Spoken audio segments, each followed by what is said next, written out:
Hello and welcome to the In Focus podcast. I'm Divyanshi from the Hindus Data Point team. Today, we're talking about something that affects millions of children in India, a condition known as stunting. Now, we often assume a child's height is all about genetics. She's short because her parents are short. But in reality, for many children here, being shorter than average has nothing to do with family traits. It's a result of stunting, a consequence of their bodies not getting what they needed in those critical first years of life. Back in 2018, the government launched the Poshan Abhiyan, aiming to bring down stunting from over 38% in 2016 to 25% by 2022. But the latest Poshan Tracker data for June 2025 tells a different story. Stunting nationwide for children below the age of 5 has actually remained the same, around 37.7%. And in some states, especially Kerala, Uttar Pradesh, and Tripura, rates have increased by nearly 10 percentage points since 2019 to 2021. So today, we're going to unpack what stunting really is, why does it happen, and is it something we can reverse? Joining us is Dr. Vandana Prasad, a community pediatrician and former member of the National Commission for Protection of Child Rights. She will help us understand how diet, health, and environment all play a role. Thank you for being here, ma'am. So, first, for the sake of our listeners, could you explain in simpler terms what exactly stunting is? So we try and explain malnutrition in different ways, and stunting is one of the indicators that's used to describe a situation of malnutrition. And stunting essentially means that a child has a low height for age as compared to that child's peers or the average height for age that would be expected. The child is shorter. So stunting is just a measure of being shorter than is desirable at that age. Right. So now that we understand what it means, how do experts actually measure it? Is there a standard way or a scale to measure it? Yeah, so it's quite complicated in some ways, but there's obviously a reference standard, because when you're comparing one child with what the norm is, the norm has to be set through some kind of standard, and we generally use the WHO reference growth standards to compare children with. And then children have to be, if they're under the age of 2, they have to have their lengths measured. If they're over the age of 2, then they have to have their heights measured, and we have to know their age, and then we have to use various tables or growth charts to determine whether the child is growing according to norms or whether the child is actually shorter than should be expected in the case of stunting. Right. So, with that in mind, the next big question is, can we actually prevent it from happening, and what are the ways it can be prevented in?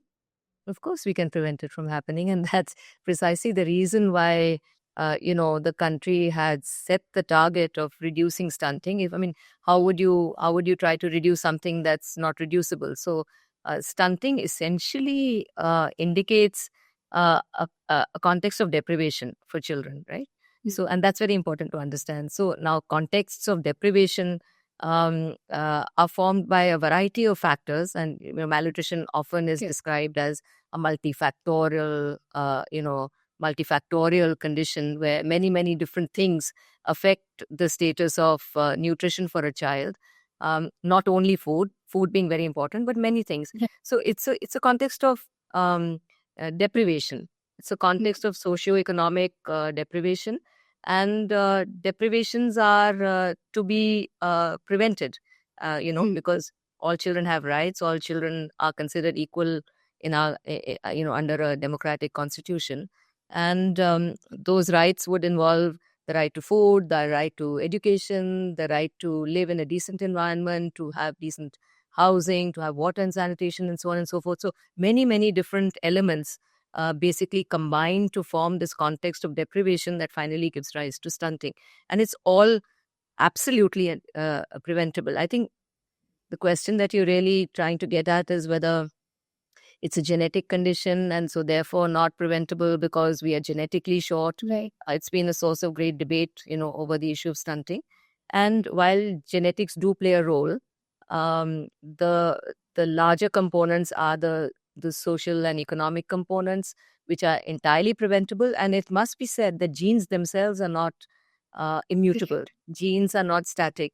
So, just to give a small example to explain this better, that countries, when they develop more, socioeconomically develop more, the heights of the entire population increase. So, how would that happen if heights were kind of a static metric, then how would that happen? So even countries where conventionally populations were short, as they became more and more socioeconomically developed, the height of the entire population increases. So height is almost a direct correlate of basically overall development for a country. Yeah. Ma'am, like you mentioned about food, I read that exclusive breastfeeding and timely complementary feeding during the first 1,000 days of life are critical to prevent stunting. Is that correct? And can you elaborate on that? Yes, that's correct. I mean, I think one thing that I'd like to say before elaborating on any one factor is that Yeah. it doesn't serve us well to speak, in very narrow terms, because malnutrition, I mean, I've worked now for 30 years on this issue in communities and deprived communities, in particular in tribal areas, urban, poor, and so on and so forth. Um, you really need the whole basket of interventions to happen together. So it's not one thing alone. It's a multitude of things that affect the context of nutrition for a child. There, Mm. early childhood and infant and young child feeding play a very critical role, and that's really what you're referring to, which is many things. It's not just exclusive breastfeeding, but it's also early initiation of breastfeeding. It's colostrum feeding. It's exclusive breastfeeding. It's complementary feeding in time. It's the quality of the diets that the child is receiving, the protein content, the calorie density, and the micronutrient content. So basically, food diversity, food quality. So many things come into play. Breastfeeding is very very critical for the first 6 months, because that's all the child really is supposed to get for optimal growth and development. And Right. so to enable exclusive breastfeeding, as well as complementary feeding at 6 months, is a very critical area of intervention that would be required if you want to prevent stunting. Right. And ma'am, in your experience, do you think there's enough awareness about that among parents or communities? So I don't much like that question, because it's not merely an issue of awareness. In awareness is definitely an issue, but we are a country where traditionally women breastfed, right? But Right. it's not something that they needed to be specially told to do, because children are breastfed, and yet the indicators around breastfeeding hover around only 50% of children would be exclusively breastfed in our country. So, what are the reasons? Are they really to do with awareness for like I said, a population that is used to breastfeeding, considers breastfeeding the norm? So, it's not really so much about awareness. I think in our understanding, the issues of women's time, energy, labor are very, very important, critical. So, for instance, if somebody in the formal sector, say a government employee or a teacher, were to give birth to a baby, they would probably expect to get maternity leave for a period of 6 months, so that they can sit at home and exclusively breastfeed. Whereas, what do you think? I mean, what do you think a domestic worker can do about it? No, so domestic workers typically would come back to work at, say, 15 days of after delivery, because they can't afford to stay home, True. lose their jobs, and so on. So the whole issue of support to exclusive breastfeeding is not a matter of one day; it's a matter of 6 months.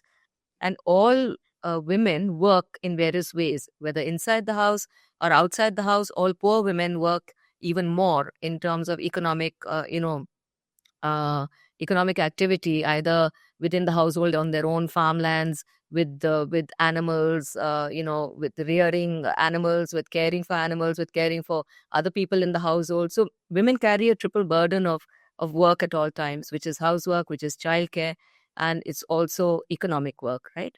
So women as Right. agricultural laborers, as construction workers, as domestic workers, and so on and so forth. So 6 months of exclusive breastfeeding demands a proximity between a woman and a child continuously through the day. The child is to be fed every 2 hours or 2 to 3 hours. How is that going to be determined is very important. And in our country, typically maternity entitlements are available only in the formal sector, which is the smallest sector where women is concerned, or where working women are concerned. So I would say that information awareness is important. It would probably be more important for factors such as colostrum feeding, which is the first milk.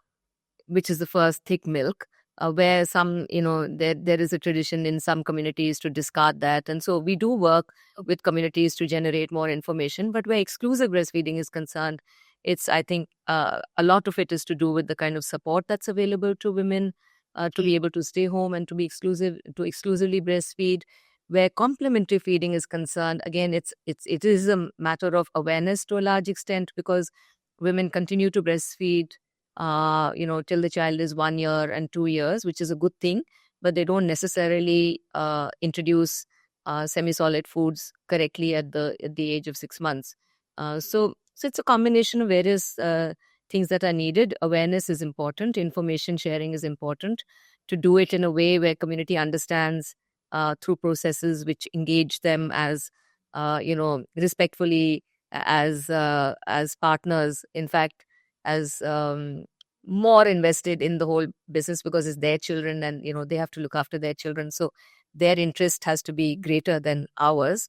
That has to be acknowledged, and then services have to be provided to help women to be able to do this work, which is really essentially societal work.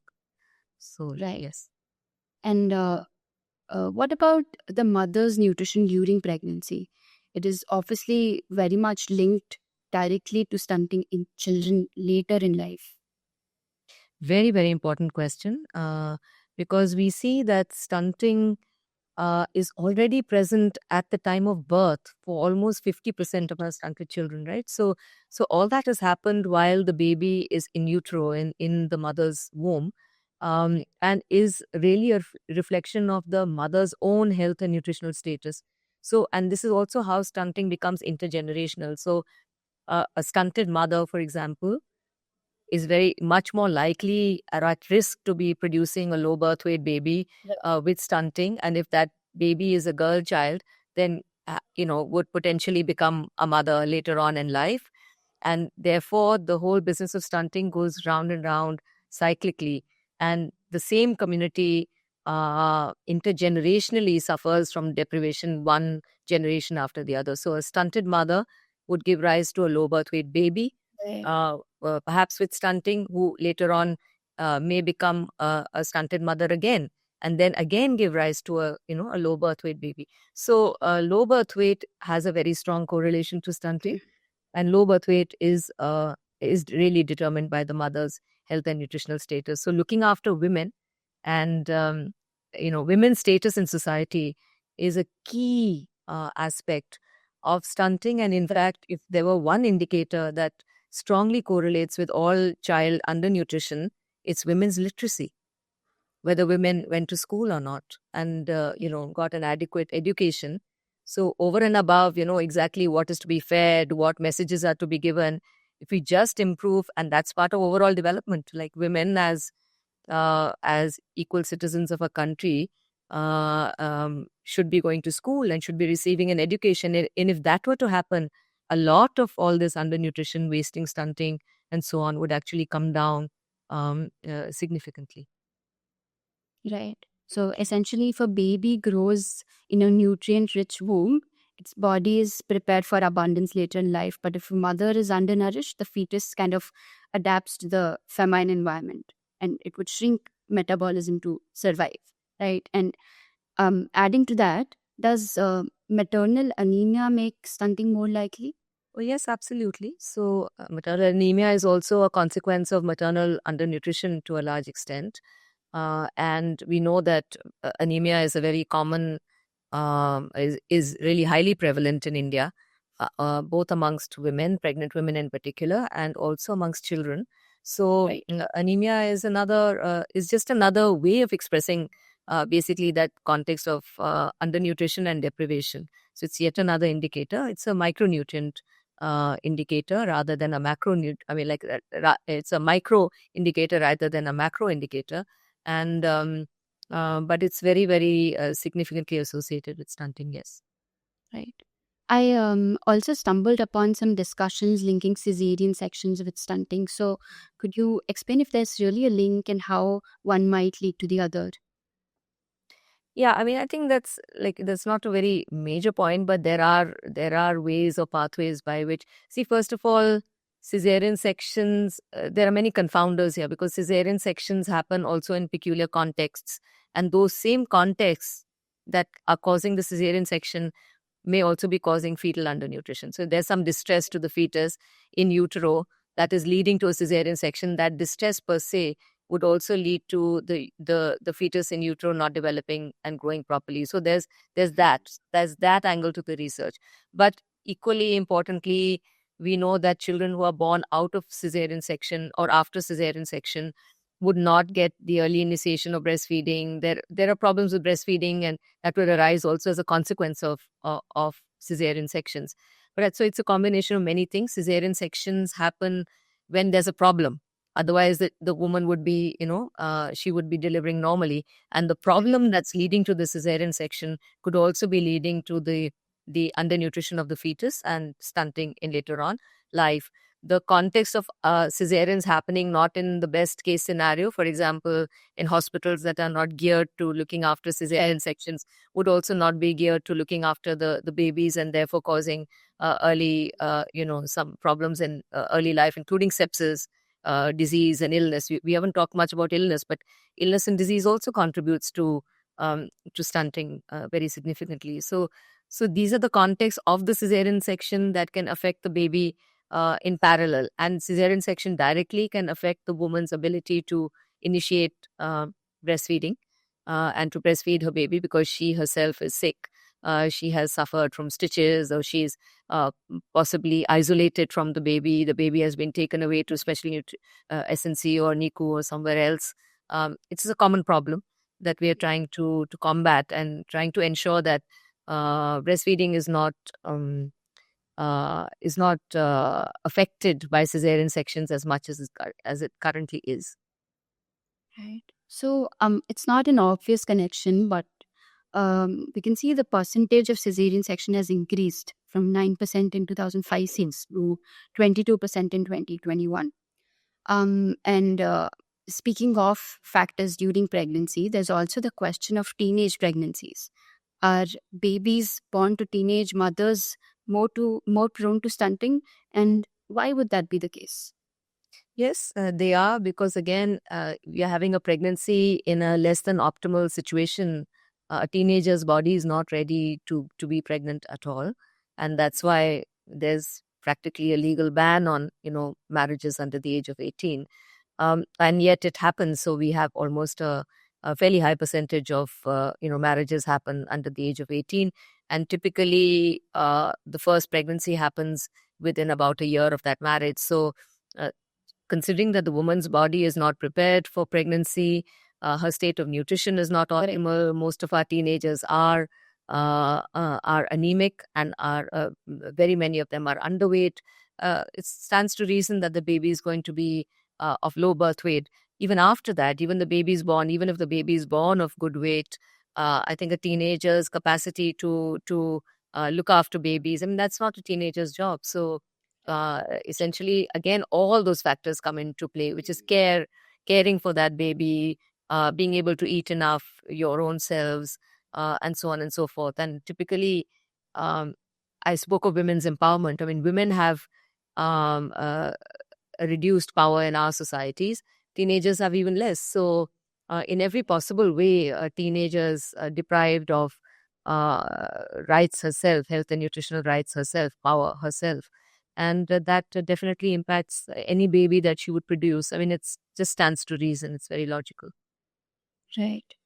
Ma'am, you talked about illness, right? So there is something that actually surprised me. There are some studies that relate open defecation and poor sanitation to stunting in children. Does poor sanitation result in frequent illness, and uh, like if so, how does something like sanitation end up affecting a child's growth? Yeah, I mean, in public health research on nutrition, this is a very now well established fact that Right. water and sanitation definitely has a very strong correlation with the context of stunting in particular. And this happens through a variety of ways. And obviously having more infections, because you see, again, there's a cycle between infection and malnutrition. A child that is malnourished has lower immunity and for many reasons is more prone to infection. As they get infected, they become even more malnourished because a child with infection doesn't eat as much, the body's not able to absorb as much, the body needs much more. During a context of infection, if you have a disease, your body is struggling to actually, it has to work much harder to get rid of the disease as well as to protect its own self. So the needs are much more during a context of disease, and yet you're not able to imbibe as much, you're not able to take in as much. So there's again a vicious cycle between infection and malnutrition, and stunting in particular is quite affected by water and sanitation in very many different ways. And open defecation has a strong correlation because it affects the groundwater. Then you're drinking that water, that affects our gut, our gut biology, in some sense, that we know that we have good bacteria living in our gut that help us to absorb food. So that gets affected. So even if you're not obviously sick, the bad water that we are drinking, which has been contaminated by feces, that's what open defecation intestinal infection does. Yeah. So these contexts again, they are also a sign of overall deprivation, right? Who are the people who are engaged in open defecation in the country? They're not the middle class or the rich or the elite. So it all boils down to who these people are, who these families are that have the stunted children. So they would be the poorest of the poor. They would be the ones that don't have facilities, don't have safe water, don't have toilets, in their houses, and don't have decent food to eat, get sick quite often, but don't get health services. So it's a very complex web of, lack of access and a complex web of deprivations that finally. So stunting is a very tip of the iceberg kind of, symbol of an overall context, like I've been saying, of deprivation, and water and sanitation is very, very important. Right. Although there is a decline in use of open space from almost 40% in 2016 to 19% in 2021. But like you said, it appears that stunting is more common in high population density states where the poor people essentially reside and persistent open defecation is there. So also beyond sanitation, diet obviously plays a role too. And we read that a protein gap in our diets is one of the causes of stunting. Is that true?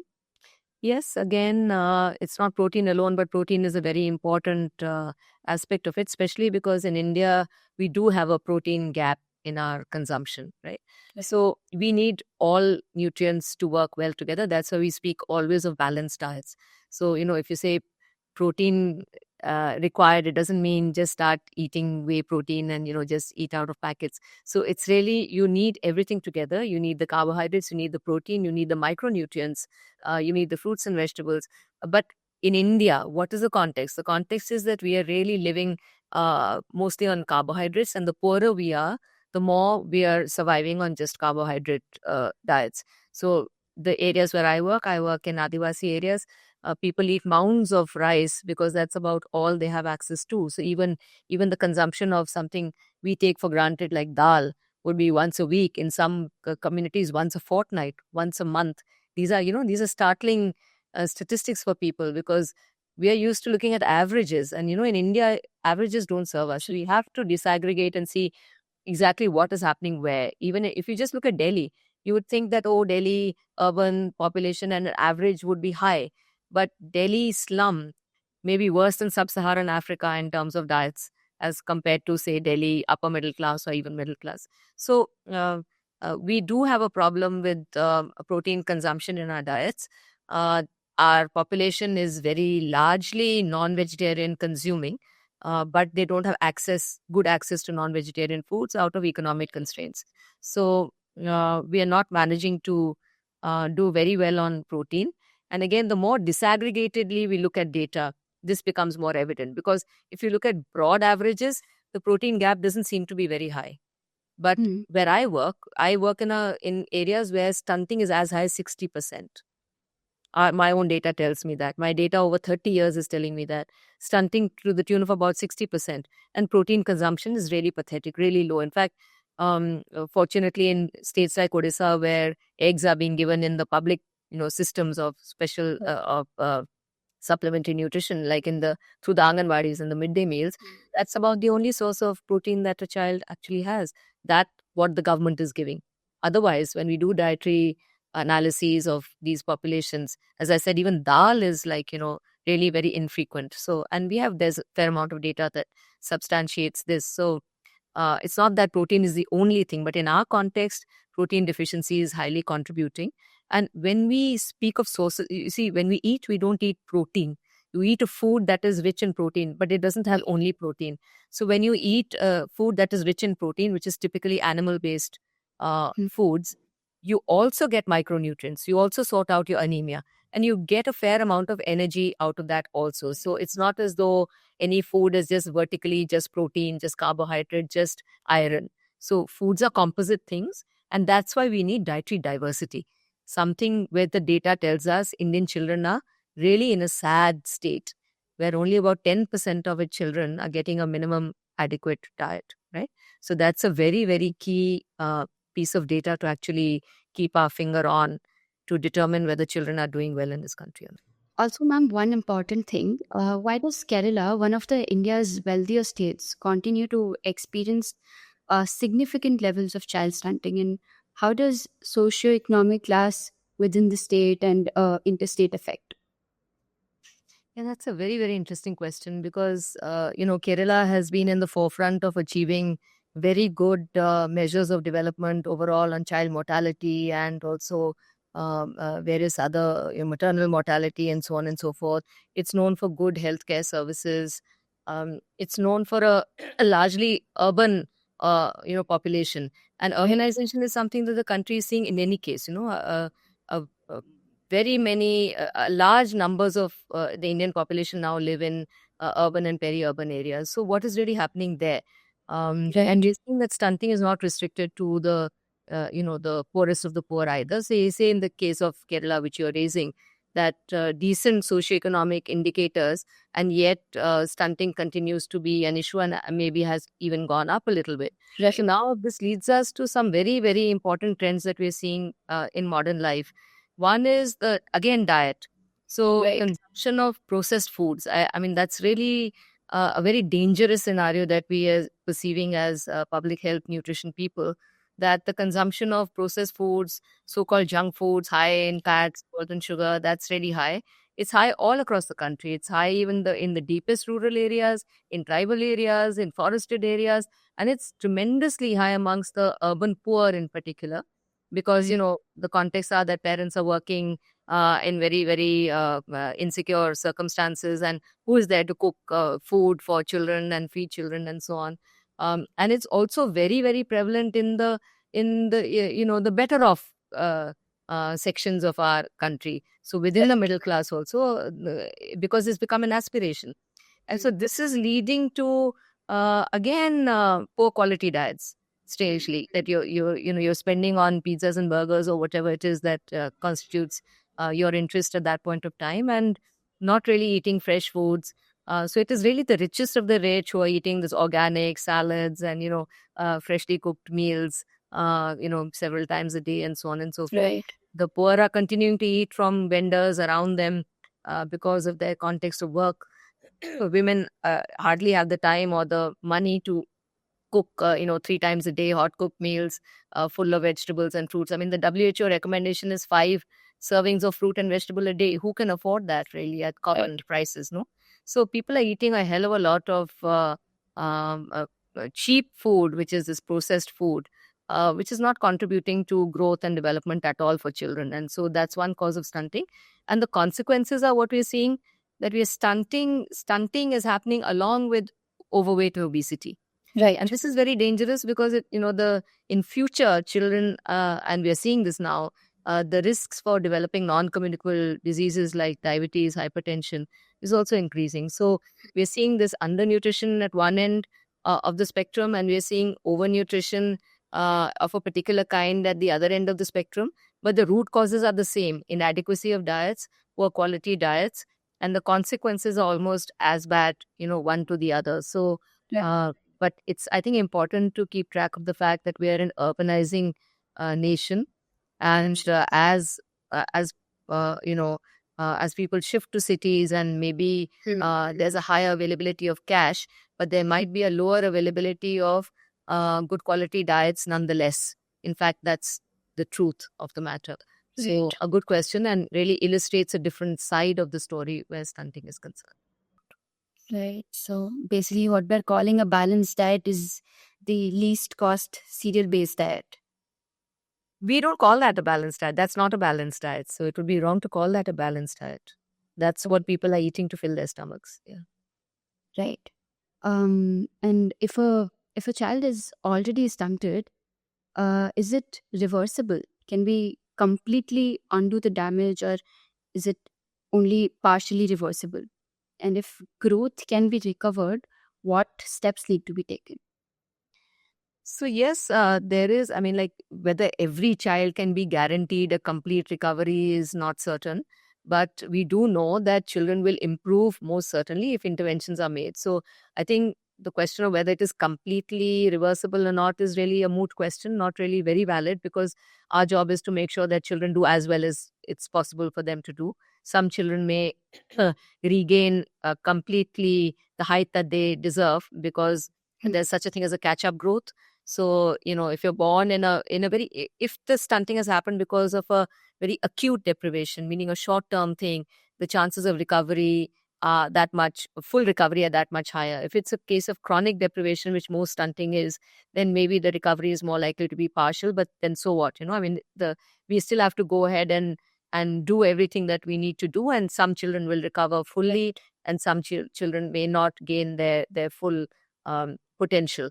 But we have many windows of opportunity. So early childhood, or the so-called first 1,000 days, is considered one window of opportunity. The first 1,000 days is basically the child while in the uterus during pregnancy, and then the first 2 years of life. And then after that, second window of opportunity, major window of opportunity, I would say, is adolescence, where children grow very rapidly. So during adolescence, we might remember our own youth, where you're very hungry, you grow, you gain a lot of heights during that time.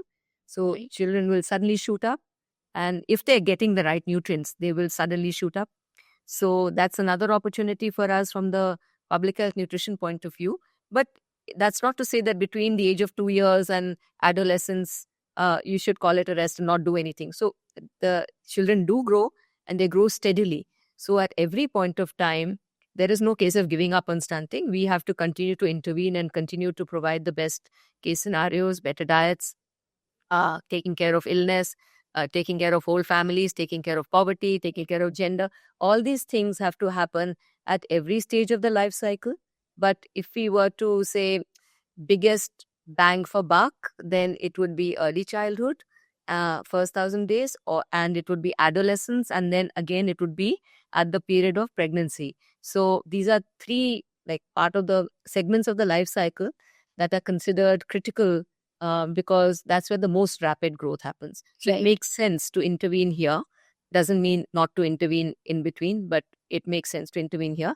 And to a large extent, a lot of gains. I mean, in my own work, I've seen big gains in severe stunting. So we managed to shift children out of severe wasting.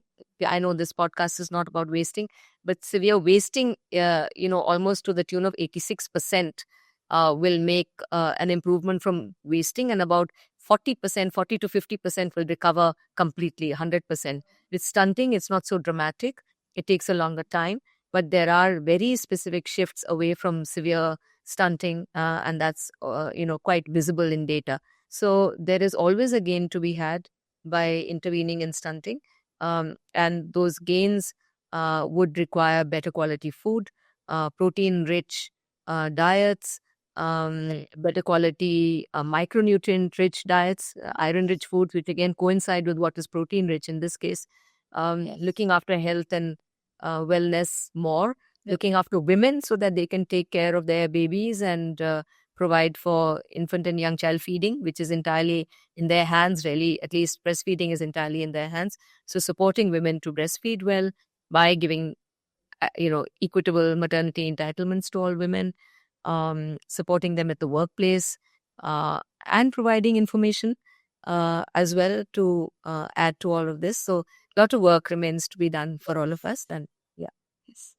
That was very insightful, ma'am. And finally, I want to understand the impact this has on a child's life. If a child grows up stunted, what kind of challenges might they face later in school, in work, or even in health? Again, a very, very good question, and fairly well established now in research as well, that stunted children are seen to be poorer later on in life, to have less education, and generally to, again, be, so that's the other way where the whole intergenerational cycle of poverty happens. So you're born stunted, you have cognitive difficulties, you have motor difficulties while you're growing up. So your growth and development is hampered. That hampers your schooling, your ability to partake of schooling. That hampers your ability to earn as an adult, and so on and so forth. So this cycle of deprivation is seen quite clearly now, that stunting has a correlation with poverty, with less education, with less employability, with less cognitive skills. And of course, the conditions that cause the stunting are also causing all of that. So, the child has been born in a condition of deprivation, in poverty, with less food. And then the stunting itself contributes to that child not being able to even take whatever, it is that is on offer for that child. So just getting sick very often, you'd be missing school, even if you have school. There are many contexts where we still don't have school available. So that's the situation that affects later life and adult life, and again becomes a hindrance to poverty alleviation on the whole. Absolutely. Thank you so much for breaking that down for us, ma'am. And we're very glad that you could join us here. From what we've heard today, stunting is not just a medical issue, it's social, it's economic, and environmental all at once. Thank you. Thank you.